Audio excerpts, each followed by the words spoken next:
Hello everyone, how are you? Welcome to A to Z Tech in Telugu. ఈ వీడియోలో మనం styling గురించి నేర్చుకుందాం. మన వెబ్సైట్ని HTMLతో బిల్డ్ చేస్తే దానికి స్టైలింగ్ వచ్చేసరికి CSSలో బిల్డ్ చేస్తాం. CSS అంటే నథింగ్ బట్ స్టైలింగ్. ఓకే, CSSలో మళ్ళీ మనకి 3 రకాలు అయితే ఉన్నాయి: inline CSS, internal CSS and external CSS. Daddy ఏం చెప్పావురా?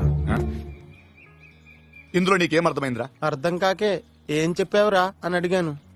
నేనున్నా కదా మచ్చా నీట్గా ఎక్స్ప్లెయిన్ చేయడానికి. ఇక్కడ ఇన్లైన్ CSS అంటే ఒక ఫ్లవర్ వాజ్ అనుకోండి. ఫ్లవర్ వాజ్ లో మనం ఏ రకమైన ఫ్లవర్స్ అయితే పెడతామో ఆ రకమైన నేమ్ తో అయితే మారిపోయింది. ఫర్ ఎగ్జాంపుల్ రోజెస్ పెడితే రోజ్ ఫ్లవర్ వాజ్, లిల్లీస్ పెడితే లిల్లీ ఫ్లవర్ వాజ్. అలాగే మనం రాసే HTML ట్యాగ్ లోపల స్టైలింగ్ అనేది యూస్ చేస్తే దాన్ని ఇన్లైన్ CSS అంటారు. ఇప్పుడు ఇన్లైన్ CSS అంటే ఏంటో అర్థమైంది కదా. ఇప్పుడు వచ్చేసరికి ఇంటర్నల్ CSS అంటే ఏంటో చూద్దాం. ఇంటర్నల్ CSS ని మనం ఒక ఇంట్లో ఉన్న ఇంటీరియర్ డిజైన్ తో అయితే పోల్చొచ్చు. ఇక్కడ మీరు చూసినట్టయితే చాలా రకాల ఆబ్జెక్ట్స్ అయితే ఉన్నాయి, లైక్ కర్టన్స్ కావచ్చు, సోఫాస్ కావచ్చు. కానీ అన్నీ కూడా వైట్ అండ్ గ్రేష్ కలర్ కాంబినేషన్తో అయితే సెట్ చేశారు. ఇలాగా మల్టిపుల్ ఆఫ్ ఐటమ్స్ని మనం ఒక్కసారిగా స్టైలింగ్ అయితే చేసుకోవచ్చు ఈ ఇంటర్నల్ CSSని యూజ్ చేసుకొని. నెక్స్ట్ మనం ఎక్స్టర్నల్ CSS అంటే ఏంటో తెలుసుకుందాం. ఎక్స్టర్నల్ CSS అంటే మన ఇంటి యొక్క అవుట్లెట్ లాంటిది. ఇక్కడ మీరు చూడొచ్చు, ఇల్లు యొక్క స్టైలింగ్ బయట నుంచి చూడడానికి అలా లుక్ అనేది తీసుకొస్తాను. అంటే మనం ఇంటి లోపల చేస్తుంది ఏం లేదు, కాకపోతే ఇంటికి సంబంధించి బయట నుంచి స్టైలింగ్ అనేది చేస్తున్నాం. ఓకే, ఈ విధంగా మన HTML ఫైల్కి ఒక ఎక్స్టర్నల్ CSS ఫైల్ని అయితే లింక్ చేసి దాంతో అయితే మన HTML ట్యాగ్స్కి స్టైలింగ్ అయితే చేస్తామన్నమాట. ఓకే, ఈ మూడింటి గురించి మీకు క్లియర్గా అర్థమైంది అనుకుంటున్నాను. ఇప్పుడు ప్రాక్టికల్గా అయితే చూసేద్దాము ఒక ఎగ్జాంపుల్తో. ఇదంతా Day3 కోడ్ అనమాట. దీన్ని ఎక్స్టెన్షన్ కోసం కొత్త ఫైల్ అయితే క్రియేట్ చేద్దాం. day4.html అని చెప్పి క్రియేట్ చేసినాక Day3కి సంబంధించిన కోడ్ మొత్తం తీసేసుకొని ఇక్కడ పేస్ట్ చేశాను. తర్వాత దీన్ని లైవ్ సర్వర్లో రన్ అయితే చేద్దాము. అప్పుడు మనకి స్టైలింగ్ లేకుండా ఎలా ఉండిద్దో అని చెప్పేసి తెలిసిద్ది కదా. మీరు ప్రీవియస్ వీడియో చూడకపోతే చూడండి. ఓకే, ఇప్పుడు మీరు చూసినట్టయితే మనకి స్టైలింగ్ అంటూ ఏమీ లేదు, అసలు బ్లాంక్గా ఉంది స్క్రీన్ మొత్తం. ఇక్కడ మీరు చూడొచ్చు. ఇప్పుడు మనం ఏం చేద్దామంటే దీనికి స్టైలింగ్ అయితే యాడ్ చేద్దాం. లైవ్ అవుట్పుట్ కోసం స్క్రీన్ అయితే స్ప్లిట్ చేద్దాం ఫస్ట్ VS Code అండ్ బ్రౌజర్ని. అండ్ ఇక్కడ మీరు చాలా ట్యాగ్స్ అయితే కనిపిస్తాయి కదా. నేను ఈ డివ్ ట్యాగ్ అయితే సెలెక్ట్ చేసుకొని స్టైల్ అనే అట్రిబ్యూట్ అయితే యాడ్ చేశాను. యాడ్ చేసి ఇక్కడ బ్యాక్గ్రౌండ్ కలర్లో ఏదైనా ఒక కలర్ ఇచ్చామంటే పర్టికులర్ డివిజన్ మొత్తానికి ఆ కలర్ అయితే అప్లై అయిపోతుంది. ఇదే ఇన్లైన్ CSS అంటారు. ఓకే, దీంట్లో మళ్ళీ మనకి కావాలంటే మనకి నచ్చిన స్టైల్స్ అనేది అయితే అప్లై చేయొచ్చు. నేను ఇప్పుడు H1 ట్యాగ్లో కూడా స్టైల్ అయితే అప్లై చేద్దాం అనుకుంటున్నాను. స్టైల్ ఫస్ట్ ఫాంట్ స్టైల్ అయితే మారుద్దాం. ఇక్కడ ఫాంట్ ఫ్యామిలీ అయితే తీసుకోండి. ఫాంట్ ఫ్యామిలీ తీసుకొని మీకు నచ్చిన ఫాంట్ ఫ్యామిలీ అయితే ఇవ్వండి. మీరు కంట్రోల్ స్పేస్ క్లిక్ చేస్తే మీకు ఫాంట్ ఫ్యామిలీ సజెషన్స్ అయితే కనిపిస్తాయి. దాని నుంచి మీరు అయితే సెలెక్ట్ చేసుకోవచ్చు. ఓకే, ఇప్పుడు నేను కలర్ అయితే చేంజ్ చేద్దాం అనుకుంటున్నాను. కలర్ అని చెప్పి బ్రౌన్ అయితే పెట్టాను. బ్రౌన్ అని పెట్టగానే చూసారా కలర్ అయితే మారిపోయింది. ఇది బెస్ట్ ఎగ్జాంపుల్ అనమాట ఇన్లైన్ CSSకి. ఈ విధంగా మనకి చాలా రకాల స్టైలింగ్స్ అయితే ఉంటాయి. అది ఇన్లైన్లో కావచ్చు, ఇంటర్నల్లో కావచ్చు. బేసిక్స్ వచ్చేసరికి మనం ఈ వీడియోలో అయితే కవర్ చేస్తున్నాం కాబట్టి నేను ఓవర్గా అయితే వెళ్ళట్లేదు. అండ్ ఇక్కడ ఇమేజ్లో చూసినట్టయితే నాకు స్క్వేర్ లాగా వచ్చింది కదా, దీన్ని సర్క్యులర్గా చేద్దాం అనుకుంటున్నాం. సో బోర్డర్ రేడియస్ అని చెప్పి 50% ఇచ్చాను. 50% అనేది చేంజ్ చేయగానే ఆటోమేటిక్గా మన స్క్వేర్ టైప్లో ఉన్న ఇమేజ్ అనేది సర్క్యులర్ షేప్లోకి అయితే మారిపోయింది. అండ్ నేను ఏదైతే తీసేస్తున్నాను అండ్ మళ్ళీ నార్మల్ అయితే అయిపోయింది. చూసారు కదా, ఈ విధంగా మనం అయితే ఇన్లైన్ CSSని అయితే యూజ్ చేయొచ్చు. మీరు ఇక్కడ ఒక విషయం అబ్జర్వ్ చేసినట్టయితే మనం సెలెక్ట్ చేసిన పర్టికులర్ ట్యాగ్ మాత్రమే ఆ కలర్ అనేది అప్లై అవ్వడం కానీ, ఆ ఫాంట్ స్టైల్ చేంజ్ అవ్వడం కానీ జరుగుతూ వచ్చింది. ఇన్లైన్ CSS అనేది దానికోసమే యూజ్ చేస్తాను. అందుకే నేను ఇందాక ఫ్లవర్ వాజ్ ఎగ్జాంపుల్ అయితే ఇన్లైన్ CSS మొత్తం అయితే తీసేసి ఒక ఇంటర్నల్ CSSకి ఎలా రాస్తామో చూద్దాం. దీనికోసం హెడ్ ట్యాగ్ లోపల ఒక స్టైల్ అనే ట్యాగ్ అయితే యూజ్ చేయాలి. స్టైల్ అనే ట్యాగ్ అయితే ఈ విధంగా ఓపెన్ చేసి క్లోజ్ చేశాను. ఇప్పుడు నేను దీంట్లో బాడీ అని తీసుకొని బాడీ లోపల ఫాంట్ స్టైల్ అంతా మార్చేసాను. ఇప్పుడు బాడీ అయితే తీసుకున్నాక ఫాంట్ ఫ్యామిలీ అయితే తీసుకోవాల్సి ఉంటుంది. ఫాంట్ ఫ్యామిలీ తీసుకున్నాక ఏదైనా ఒక ఫాంట్ ఫ్యామిలీ అయితే సెలెక్ట్ చేయండి. మీకు నచ్చినంత వరకు ఆ ఫాంట్స్ అనేవి అయితే చేంజ్ చేయొచ్చు. ఇప్పుడు నాకైతే ఇది అంత పర్ఫెక్ట్గా అనిపించట్లేదు. సో నేను ఏం చేస్తాను అంటే తీసేసి ఇంకొక ఫాంట్ ఫ్యామిలీ అయితే ఇస్తాను. ఓకే, ఇది కొంచెం బెటర్గా అనిపిస్తుంది. సో నేను అలా ఉంచేసాను. తర్వాత నేను టెక్స్ట్ అలైన్ అని చెప్పి సెంటర్ అయితే చేద్దాం. షర్ట్ సెంటర్కి అయితే వచ్చింది, బట్ మనకి లైవ్ కంపారిజన్ అప్పుడు ఇబ్బంది అవుతుంది కదా. సో ఇదైతే కామెంట్ చేసి పెడదాము. లాస్ట్లో అయితే ఎనేబుల్ చేసుకోవచ్చు. ఇప్పుడు మనం H1 ట్యాగ్లో ఉన్న ఎలిమెంట్స్ అన్నిటికీ కలర్స్ అయితే మారుతాం. H1 అనేది తీసుకొని కలర్లో మీరు ఏదైనా కలర్ అయితే ఇచ్చేసేయండి. ఏంటిది, బట్ ఇక్కడ క్రికెట్ స్కోర్ బోర్డ్ అని ఉంది కదా, దాని కలర్ అయితే ఏం చేంజ్ అవ్వట్లేదు అనుకుంటున్నారా? ఇక్కడ మనం ఇందాక ఇన్లైన్ సిఎస్ఎస్ అయితే యూస్ చేసాం కదా, ఆ ఇన్లైన్ సిఎస్ఎస్ అనేది హై ప్రయారిటీ అయితే వస్తుంది. ఓకే, ఇప్పుడు మనం ఇన్లైన్ సిఎస్ఎస్ని తీసేసాం అనుకోండి, అప్పుడు మనకు కావాల్సిన కలర్ అయితే ఎనేబుల్ అవుతుంది. ఏది మనం ఇంటర్నల్ సిఎస్ఎస్లో ఇచ్చిన కలర్ కోడ్ అనేది. మీరు ఇక్కడ చూస్తున్నట్టయితే ఇన్లైన్ సిఎస్ఎస్లో ఇచ్చిన కలర్ కోడ్ అయితే నేను రిమూవ్ చేస్తున్నాను. రిమూవ్ చేసినాక మనం ఏదైతే కలర్ కోడ్ ఇంటర్నల్ సిఎస్ఎస్లో అయితే ఇస్తామో అదైతే అప్లై అవుతుంది. ఇఫ్ ఇన్ కేస్ మీకు ఈ కలర్ అనేది మల్టిపుల్ ట్యాగ్స్కి కావాలి అనుకుంటే కనుక మీరు ఈ H1 అనే దాని పక్కనే మీరు H1, H2, H3 ఇలాగా మీకు కావాల్సిన ట్యాగ్స్ అన్నీ కూడా అయితే యాడ్ చేసేయచ్చు. నేను ఇక్కడ రెడ్ కలర్లోకి అయితే మార్చి మీకు ఎగ్జాంపుల్ చూపిస్తాను. H1, H2, H3 చూసినట్టయితే మీకు ఒక దెబ్బతో మొత్తం 3 ట్యాగ్స్కి సంబంధించిన కలర్స్ అయితే మారిపోయాయి.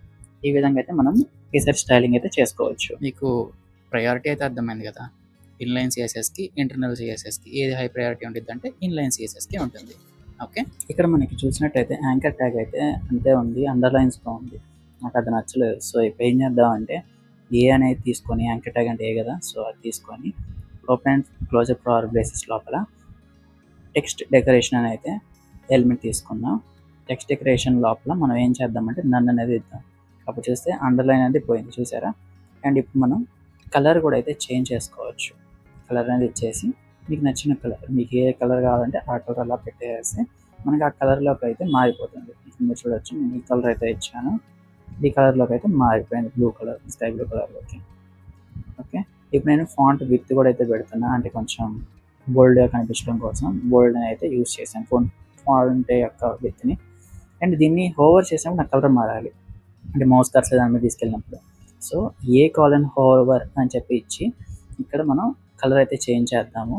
గ్రీన్ కలర్ అయితే ఇచ్చా, ఇక్కడ మీరు చూసినట్టయితే గ్రీన్ కలర్లోకి మారిపోతుంది మౌస్ తీసుకెళ్ళినప్పుడు. ఇలా మీకు హోవర్ అనే థింగ్స్ని కూడా మీరు కావాలంటే ఎక్కడైనా యూస్ చేసుకోవచ్చు, ఏ ఎలిమెంట్కైనా యూస్ చేయొచ్చు, ప్రాబ్లం అయితే ఏముండదు. మచ్చా ఏదైనా ఒక పర్టికులర్ ఎలిమెంట్కి మనం స్టైలింగ్ అప్లై చేయాలంటే ఐడీస్ అయితే యూస్ చేస్తాం. నేను డివ్ ట్యాగ్ లోపల ఒక ఐడి అయితే యూస్ చేస్తున్నాను, స్కోర్ బోర్డ్ అని చెప్పి. ఈ స్కోర్ బోర్డ్ని మనం స్టైలింగ్ అప్లై చేయడం కోసం ఫస్ట్ హ్యాష్ ట్యాగ్ అయితే పెట్టి ఆ స్కోర్ బోర్డ్ అని నేమ్ అయితే ఇవ్వాలి. ఐడీస్ని యాక్సెస్ చేయాలంటే హ్యాష్ ట్యాగ్ వాడతాం. తర్వాత ఇక్కడ మీరు చూసినట్టయితే కిందకు ఉన్నాయి కదా, దాని పక్కకి అయితే మారుతాము మన స్కోరింగ్ బోర్డ్స్ కోసం. సో నేను దీనికోసం డిస్ప్లేలో ఫ్లక్స్ అని చెప్పి అయితే ఇస్తున్నా. ఇక్కడ మీరు ఫ్లక్స్ అని ఇవ్వగానే పక్క వచ్చేసి చూసారా. తర్వాత మనం జస్టిఫై కంటెంట్ అని చెప్పి ఇచ్చేసి సెంటర్ అయితే ఇద్దాము. ఇప్పుడు మనకి సెంటర్లోకి అయితే వచ్చేస్తాయి. ఓకే, ఇక్కడ మీరు చూడవచ్చు సెంటర్కి అయితే వచ్చాయి, బట్ మన లైవ్ కంపారిజన్కి ఇబ్బంది అవుతుంది కదా, దీన్ని కామెంట్ చేసి తర్వాత అయితే యూజ్ చేద్దాం. ఇప్పుడు మనం ఏం చేద్దామంటే రెండు అతుక్కుపోయినట్టు ఉన్నాయి కదా, గ్యాప్ అని ఇచ్చి 20 పిక్సెల్స్ అయితే ఇచ్చాను. ఇప్పుడు చూస్తే మీరు కొంచెం గ్యాప్ అయితే వచ్చింది. అండ్ పైకి కూడా అతుక్కుపోయినట్టు ఉంది కదా, సో మార్జిన్ టాప్ అనేది అయితే ఇచ్చి ఒక 20 పిక్సెల్ ఇద్దాం. అప్పుడు మనకి ఒక 20 పిక్సెల్స్ అయితే వచ్చేసాయి, అంటే 20 పిక్సెల్స్ స్పేస్ అయితే వచ్చింది పైనుంచి కూడా. ఇప్పుడు మనం ఏం చేద్దామంటే ఈ డివ్ ట్యాగ్ ఉంది కదా, ఈ డివ్ ట్యాగ్ లోపల కూడా మనం ఒకటైతే యూస్ చేద్దాం, క్లాసెస్ని మనం యాక్సెస్ చేయాలంటే డాట్ అనేది యూస్ చేస్తాం. ఫస్ట్ అయితే మనం క్లాస్ అనేది ఇస్తాను, క్లాస్. ఇక్కడ ఏమి ఇద్దాం, ఏదో ఎందుకులే గల్లీ గ్యాంగ్స్ అనేది ఇచ్చేసేద్దాం, gully_gangs. దీన్ని యాక్సెస్ చేసుకోవడం కోసం డాట్ అయితే యూస్ చేయాలని చెప్పా కదా, డాట్ గల్లీ గ్యాంగ్స్ అని చెప్పి ఇచ్చి ఫ్లవర్ బ్రేసెస్ లోపల మనకు కావాల్సిన కోడ్ అయితే సెట్ చేద్దాం. ఇప్పుడు నేను ఏం చేస్తాను అంటే దానికి ఒక షాడో బార్డర్ అయితే పెడదాం, షాడో బాక్స్ పెడదాము. సో దానికోసం ఏం చేయాలి అంటే బాక్స్ షాడో అని తీసుకొని దాని లోపల మనం నచ్చిన కలర్ అయితే సెలెక్ట్ చేసుకోవచ్చు. నేనైతే బ్లాక్ కలర్ సెలెక్ట్ చేసుకొని ఇక్కడ 0 పిక్సెల్స్ 10 పిక్సెల్స్ అయితే పెట్టుకుంటున్నాను. ఎందుకు 0 0 10 అంటే 0 అంటే లెఫ్ట్ రైట్ అలాగా మనం సైడ్స్ ఏ సైడ్కి రావాలి అని చెప్పేసి మీకు ఫర్దర్గా అయితే చూపిస్తాను క్లియర్గా. అండ్ బోర్డర్ రేడియస్ కూడా ఒక 10 పిక్సెల్స్ అయితే పెట్టుకుందాం, అప్పుడు కర్వీగా ఉంటుంది మనకి బోర్డర్స్ అనేవి. ఓకే, ఇప్పుడు మనం ఏం చేద్దామంటే నెక్స్ట్ ఇక్కడ విత్ వచ్చేసరికి 100% అయితే తీసుకున్న టేబుల్ యొక్క విత్. ఇప్పుడు మీరు చూస్తే ఈ విధంగా అయితే ఉంది కదా.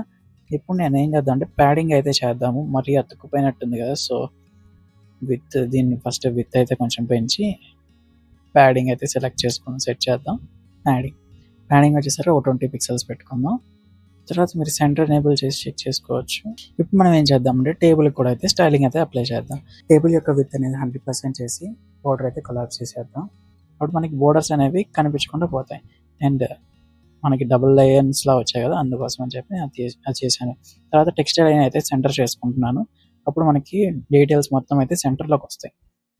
రెండు టీమ్ స్టైల్స్ సేమ్గా ఉండాలి కాబట్టి నేను ఏం చేస్తాను మనం క్లాస్ నేమ్ అయితే మారుస్తున్నాం, టీమ్ అని చెప్పేసి, టీమ్స్ అని చెప్పి.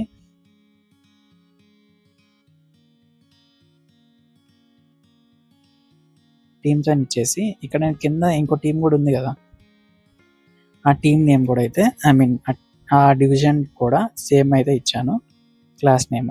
ఇక్కడ మీరు చూసినట్టయితే సేమ్ రెండు కూడా మారిపోయాయి నాకు సేమ్ స్టైల్లోకి. ఇప్పుడు మనం డివిజన్ క్లాస్లో బ్యాక్గ్రౌండ్ కలర్ అయితే అడ్జస్ట్ చేద్దాము ఇండివిజువల్గా. సో అంటే ఇన్లైన్ సిఎస్ఎస్ అనమాట. నేను ఇక్కడ ఫస్ట్ దానికి వచ్చేసరికి ఒక ఆరెంజిష్ కలర్లో అయితే ఇచ్చాను, సెకండ్ దానికి వచ్చేసరికి ఒక ఎల్లోయిష్ కలర్లో అయితే ఇచ్చాను. అప్పుడు మనకి కొంచెం నీట్గా కనిపించిద్ది అని చెప్పేసి ఇంటెన్షన్తో అయితే ఇచ్చాను. అండ్ మీరు ఇక్కడ చూసినట్టయితే కొంచెం ఓకేగా ఉంది కదా లుక్ అయితే. సో మనం ఇంకొంచెం ఎన్హాన్స్మెంట్ అయితే చేద్దాం. దీనికోసం మనం ఏం చేద్దామంటే టీహెచ్ అంటే టేబుల్ హెడర్ని అండ్ టేబుల్ డేటాని అయితే తీసుకొని నేను దాని యొక్క బోర్డర్స్ అయితే తీసేస్తున్నాను. ఆల్రెడీ మనకి కోడ్ అయితే వచ్చింది. ఓకే, ఇక్కడ నేను ఏం చేద్దామంటే బోర్డర్లో మనకి బ్లాక్ కలర్ అయితే తీసుకున్నా. బ్లాక్ కలర్ తీసుకుంటే మనకి బ్లాక్ కలర్ వస్తే ఎలా వచ్చింది చూడొచ్చు. నేను తీసేసాను ఇప్పుడు కోడ్ మొత్తం. ఇప్పుడు తీసేస్తే ఎలా వచ్చిందో చూడొచ్చు. ప్యాడింగ్ పెడితే మనకి ఎక్కువ స్పేస్ వచ్చేసినట్టుంది కదా, సో ప్యాడింగ్ అయితే తీసేస్తున్నాను. అండ్ కలర్ వచ్చేసరికి బోర్డర్ కలర్ బ్లాక్ కలర్ అయితే ఉంచాను.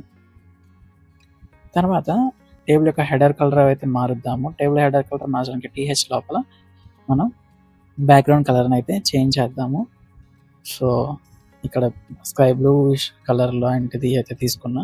అండ్ ఇమేజ్ స్క్వేర్ వద్దు, నాకు సర్క్యులర్ కావాలి. సో బోర్డర్ రేడియస్ 50% అయితే తీసుకున్నా. ఇక్కడ మీరు చూడొచ్చు ఆటోమేటిక్గా సర్క్యులర్ టైప్లోకి అయితే మారిపోయింది. అండ్ దానికి ఒక షాడో కూడా అయితే సెట్ చేద్దాం. బాక్స్ షాడో అని చెప్పి ఇచ్చేసాను.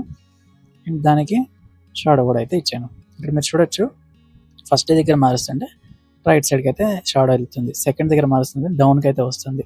అండ్ థర్డ్ దాంట్లో మారుస్తుంటే దాని యొక్క సెంటర్ నుంచి దాని యొక్క రేడియస్ అయితే పెరుగుతుంది. దీనికోసం మనం ఇందాక 0010 అయితే ఇచ్చామన్నమాట. ఇక్కడ మనం ఏం చేద్దామంటే హెచ్ఆర్ ట్యాగ్ని కూడా అయితే స్టైలింగ్ చేద్దాము. ఇక్కడ మీరు చూడొచ్చు హెచ్ఆర్ ట్యాగ్ జస్ట్ ఒక సింగిల్ లైన్లా ఉంది కదా, కలర్ అయితే మార్చచ్చు, ఆర్ఎల్స్ దాని యొక్క విత్ అనేది హైట్ మార్చచ్చు. మీరు చూస్తే నేను 1 పిక్సెల్ 10 పిక్సెల్ 2 పిక్సెల్ ఇలా అయితే ఇస్తున్నాను.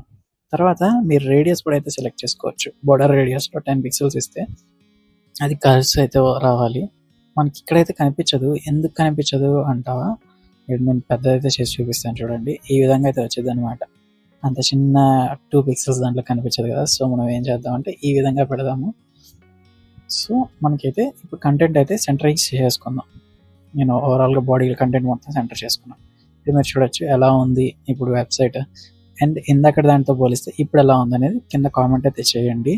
ఇక్కడ మీరు కావాలంటే విత్ మార్చడం, హైట్ మార్చడం ఇవన్నీ కూడా అయితే యూస్ చేయొచ్చు.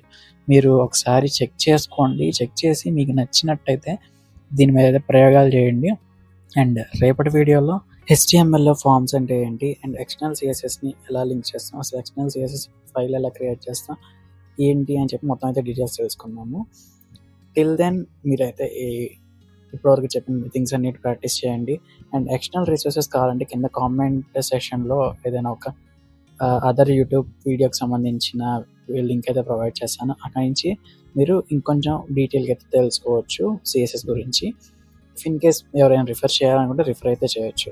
ఈ వీడియో ఏంటి ఇంత ఫన్నీగా ఏం లేదు లాస్ట్ వీడియోస్తో పోలిస్తే అంటారా, కొంచెం అలానే ఉండేది అనమాట సిఎస్ఎస్ స్టైలింగ్ ఇదంతా. నెక్స్ట్ వీడియో నుంచి మళ్ళీ ఫన్నీ కంటెంట్ అయితే తీసుకొస్తాను. Thanks for watching. Bye bye.